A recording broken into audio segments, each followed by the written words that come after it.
జిల్లా నర్సీపట్నం నియోజకవర్గంలో సముద్రంలో చేపల వేటకు వెళ్లిన బోటు బోల్తా పడింది. తాండవ జలాశయం ప్రాంతంలో ఈ ఘటన చోటు చేసుకుంది.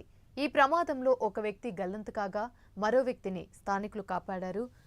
గొలుగొండ మండలం సాలిక మల్లవరం పంచాయతీ శివారు గ్రామం పొగచెట్లపాలెంకు చెందిన గరగల అప్పారావు అనే వ్యక్తి గల్లంతైనట్టుగా స్థానికులు, కుటుంబ సభ్యులు తెలిపారు. మేము రీలాట్కి వెళ్తున్నాం సార్.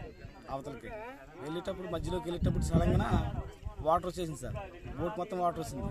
వచ్చేసరికి మా తమ్ముడు అనయ్య బోట్ మొత్తం వాటర్ వస్తుంది ఉరికేని అన్నాడు. ఇద్దరు ఉరికేసి పొగచెట్లపాలెం శాలిగ్రామాల పంచాయతీ గొలుగొండ మండలం అనకాపల్లి జిల్లా. మేము రైల్వేట్కి అవతల సైడ్ వెళ్తున్నాం సార్.